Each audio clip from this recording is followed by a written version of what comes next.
Now, I ain't gonna lie, before Pooh Shiesty went to jail, that Back in Blood, man, that record was crucial, man. Everybody in the hood was teeing up to Back in Blood, man. Real talk, man. He was one of the hottest rappers before he went to jail, boy.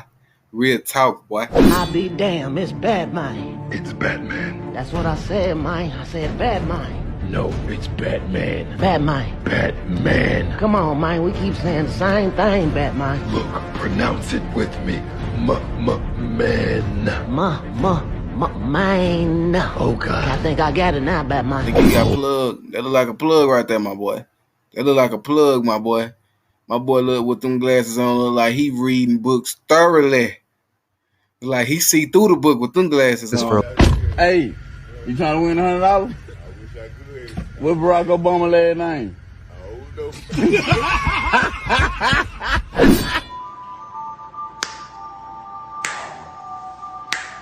Motherfucker talking about it's getting creepy. I'll creep your ass out.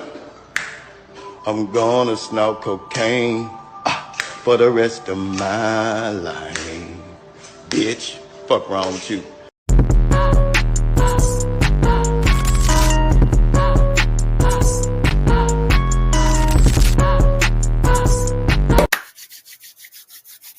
Man, what's up with it, man? It's your boy ShortMaster214 live. Back at y'all with another reaction video, reporting live from the dungeon. And today, we got a real one up in here. We got that man Pooh Shiesty straight out of South Memphis. South Memphis finest. Let's get into it. Big brr. Brr. Big brr. Surveillance cameras showing a new view of a violent shootout in a parking lot of a South Florida apartment building. The barrage of bullets sending 2 people to the hospital, and it lands a rapper in jail. 7 Sheldon Fox. Lontrell Williams, also known as rapper Pooh Shiesty, will remain in jail for now. Williams was arrested for an incident at a South Florida gentleman's club where he's accused of shooting a security guard. That man... Police also using these Instagram photos showing Shiesty with an assault-style rifle. Now, I ain't gonna lie, before Pooh Shiesty went to jail, that Back in Blood, man, that record was crucial, man. Everybody in the hood was teeing up to Back in Blood, man. Real talk, man. He was one of the hottest rappers before he went to jail, boy. Real talk, boy. He was one of the hottest rappers out. Imagine if he would have still been out. His music was fire. Shiesty season was lit. And cash as part of their case. They said the shooting came. Looking with a Vato pen in my court date in the morning, but the judge won't let me win. They found out a man was locked. I guess them pussy tried to spin. They must thought I would. Lontrell Williams Jr. was born November 8, 1999 in Memphis, Tennessee. The murder rate in Memphis has gone up every year for the past 5 years straight, ranking it one of the worst cities in the United States, specifically being raised in the Cane Creek apartments on the south side, a place that's no stranger to poverty and violence. Lontrell grew up with both parents, but was exceptionally close with his dad, who was known as Mob Boss. His dad didn't earn that name for nothing, and he was a known gang member in Memphis and the founder of the record label Mob Ties. Mom, on the other hand, was more the nurturing kind, and gave Lontrell the nickname Mr. Pooh at a young age.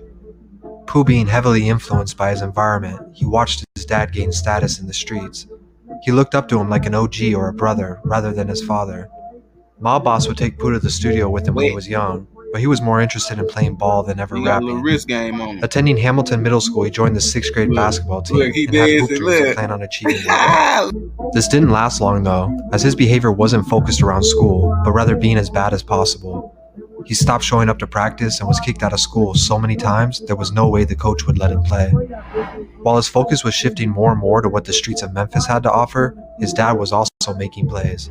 The Mob Ties label was making moves in the city with their artist named Miscellaneous, but the hip-hop scene in Memphis had been split, causing beef between rappers for almost... It's so many underground rappers from Memphis that people don't know. They go hard. Like, Memphis done became the new Atlanta. Like, if you really think about how Memphis is, like, a lot of rappers, they come out of Memphis, they blow up quick. They blow up in like a year or two. Like, Memphis like the new Atlanta right now. That's crazy, though, like, cause Memphis, like, I think Memphis always kind of been like that, though, because Memphis always kind of been like a lit city, but because Memphis and Atlanta are, like, right next to each other. Like, It's just a state away. So that's kind of crazy how like Memphis like the new Atlanta right now. Almost 20 years. Miscellaneous had problems with Yo Gotti, who was also on the rise at the time, leading to a confrontation in a club in 2006 where shots were fired. My bitches like the high speed, you know how they gangsta shit inside me. I'm out there walking out and I ain't sleep. She pop me yellow beads, 3 people were either hurt or killed during the altercation, putting Mob Tie's biggest artist behind bars and getting Pooh's dad supervised parole. While on parole, his dad was forced to grind in the streets even more for money, now that Miscellaneous was gone. Although he thought he was moving under the radar, the cops were already monitoring the trap house he and his crew operated at for months. Eventually, police made a move on the abandoned building, busting down the doors while Mob Boss and a few others were inside. Some of them ran and jumped out the window, but Pooh's dad was caught in the kitchen before he could make a move. Police found substantial amounts of weed, cocaine, and $10,000 cash in the building. With his dad now serving time in federal prison, Pooh was unsupervised and he could now engulf in the street life. At age 11, he spent 4 months in juvie and was forced to wear an ankle monitor, but this wasn't enough to scare him. Fighting, robbing, and finessing people, he gained the rest of his nickname. His friends now called him Pooh Shiesty. Once again, I'm looks like he has some foil in his mouth. By high school, his reputation was becoming known. He and a few friends from Central High in the neighborhood clicked up to form their own group. They called it Choppa Gang. The crew would often freestyle to each other in the lunchroom and on the block, but Pooh still had no interest in taking it seriously. That's usually how it happens. You're trying to find a way to go out here, you end up riding with the gang. You end up finding some people that you can relate to, and then, it starts from there. He turned heartless after losing his close friend, Trey Day, and this only fueled his anger more. The group started growing, and its reputation with it. This wasn't just a group of high school kids, though. Some of its members were catching cases and bodies. When Pooh was 17, he and his mom relocated to Texas in hopes of a better future.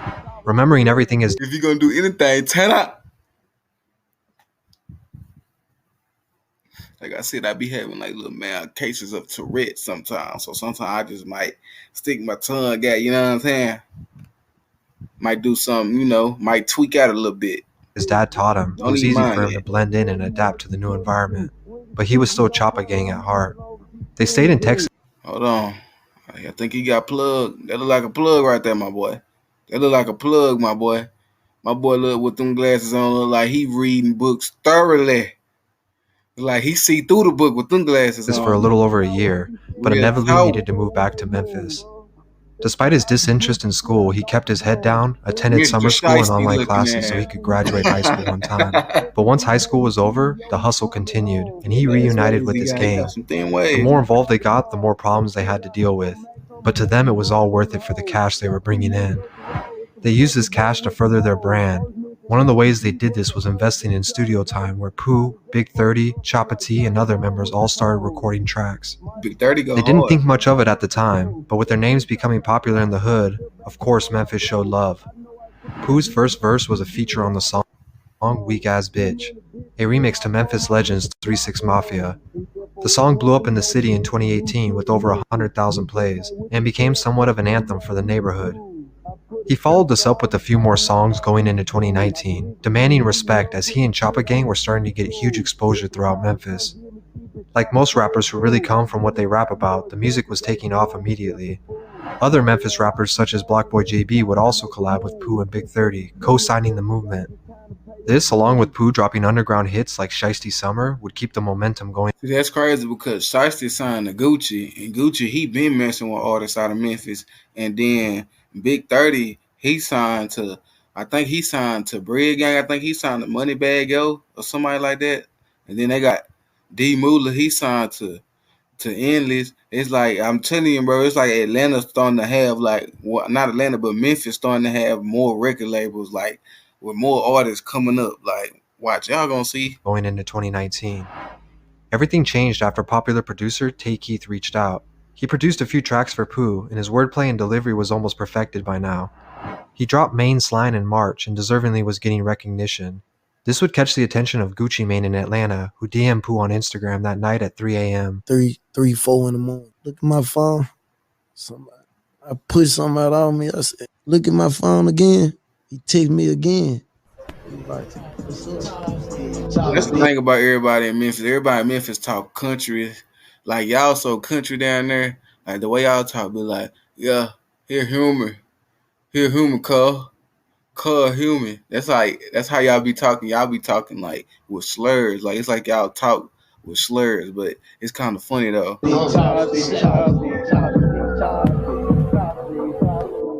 Pooh was in bed with the female, but left immediately back home to show his dad, who was finally home from prison. Pooh and Gucci talked for hours on the phone and came up with a game plan. Gucci saw a little bit of himself in him, and he knew he could take his career to the next level. You know it's gonna slap. The announcement alone of Pooh signing to 1017 brought mainstream attention to his name. This was a big deal to sign with a major artist outside of Memphis. Most up-and-coming rappers in the city only have two options: sign a Yo Gotti CMG or sign a Young Dolph's Paper Route Empire, as they have divided Memphis for years. Pooh wanted Choppa Gang to become just as big so he can become a third option.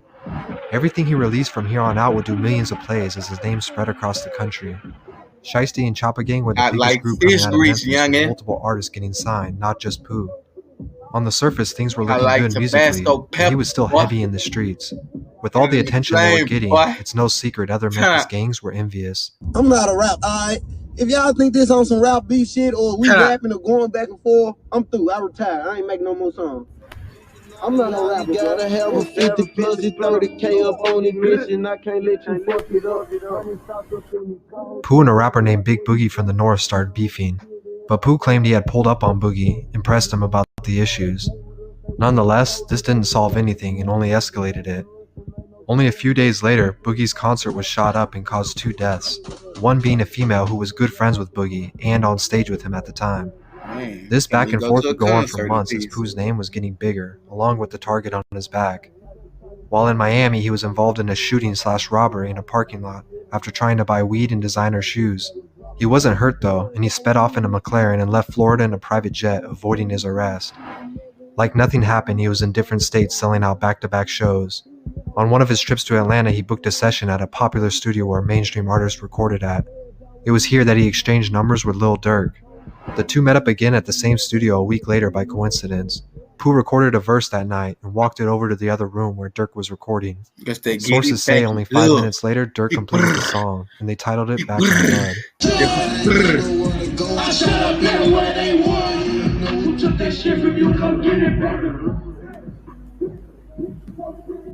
The audio was released online, and as we know it, this can be credited to bringing Pooh in front of the mainstream. The song was catchy and up-tempo, but the lyrics behind it went over a lot of average listeners' heads. Pooh's ops, EBG, didn't take a liking to the song, and they would release their age, bro.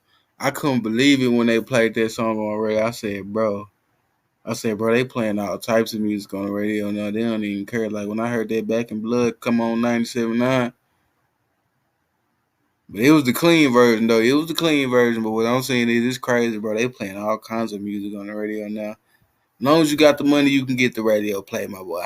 Their own remix to Back in Blood in response. EBG wore Choppa Gang killer hoodies in the video, and what's even crazier is some of Choppa Gang and EBG went to the same high school together. Pooh responded on Instagram, mocking them for the fact that he never even had to name drop their gang to get views, and he said he would drop the Back in Blood music video the next morning. After the video came out, the song only became more popular, and with copyright issues, EBG's version was taken down. Pooh clearly was making his ops look dumb, as the whole country was now singing the lyrics to his song. The main rapper from EBG named Jizzle was shot in the arm. They said this was retaliation for the diss records he had been putting out. He survived the attempted killing, but it was clear Pooh was willing to risk his entire career in order to stay real. It can be hard to leave the street mentality behind, despite making it off the streets of Memphis and into a mainstream rap career. Man, it's a double-edged bro. If you make it out, bro, in the rap or whatever you're doing, if you make it out, bro, you don't have to come back to prove yourself to nobody, bro. You don't have to keep it real with nobody, bro. You living your life for yourself, bro. If you make it out, bro, you like Pooh Shiesty, bro. Like he ain't have to do all the stuff he did, bro. He already was making money, bro. Like that's when I don't be getting like y'all be making money then throw it away. Like I don't be understanding that. Because it's fake to rap about it, but not be about it. And Pooh made that clear. He released his debut mixtape, Shiesty Season, which had the whole industry co-signing him. There's no question he was about to take his career to even new I like that heights. C Red in the intro and making a mess. Only 6 months after releasing his biggest song, he was being considered a frontrunner in the industry. While this is happening, Pooh was under investigation for the shooting in Miami the year before. Police were building a case against him after a bag filled with cash fell out of his McLaren the day of the shooting. They ended up matching the serial numbers of a $100 bill to one Pooh had posted on Instagram. With enough evidence to warrant his arrest, Shiesty was being forced to turn himself in. Despite the warnings of friends and people around him, Pooh is now potentially facing life in prison. He's being held with no bond until his court date later this month, leaving the future of his rap career in question. Got something special. Look, I don't know about all that life in prison and whatever he talking about. That man ain't facing life in prison. That man got like what? Got like 8 years, I think. But you gotta think about it. For robbery, I know for robbery in Texas, you getting anywhere from 5 to 99 years, bro. Like you getting a long time for robbery in Texas. Like that's why. But I ain't gonna lie, it's getting to the point where crime is becoming so normal. It's like the way they finna start doing crime is like it's really not that much of an issue. So it's like pretty soon for like real serious crimes, they're gonna be letting people out of jail like in a week or two because it really ain't gonna be worth keeping them there. Like y'all see, but like if you know what I'm saying, you get what I'm saying because it like the crime he did, bro. Like the crazy thing is how rappers are getting targeted, bro. Rappers get targeted more than anybody now. Like they watch y'all for 10, 20 years, bro. They be watching rappers for so long. Like with the Young Thug case, they watched Young Thug for 10 years. They was watching the gang that 6ix9ine was with. They was watching them for like 10 years, bro. That's crazy to me that. And then I don't be seeing how y'all don't be knowing that y'all getting watched, bro. But all I gotta just say is, bro, you gotta be careful in the music industry. You gotta know how to separate if you is in the street, because a lot of y'all be saying y'all be in the streets and y'all really don't, bro. Y'all just be doing stupid stuff, bro. So the thing is either you gonna do the rap or you gonna be in the streets, bro. You can't do both, bro. Because if you do both, you gonna slip up on something and end up, getting that RICO case. So, I just say for Pooh Shiesty, I don't know. I just feel like I don't even think he shot the dude. I think some people around. This what I don't be getting. If somebody around you shot somebody, how you gonna get charged for what he did? Like he the one that shot the person, so he should get charged, bro. But they see that on the camera. The only thing they see him doing is basically getting in the car. So I don't see how he got charged with that. But y'all know how I go when it's an investigation. They trying to charge everybody with the same crime. So yeah, man. Other than that, man, it's your boy ShortMaster214 live, man, reporting live from the dungeon, man. I'm gonna be back at y'all next week with some more videos to bush on top of y'all head, man. Turn up, man. This is the world.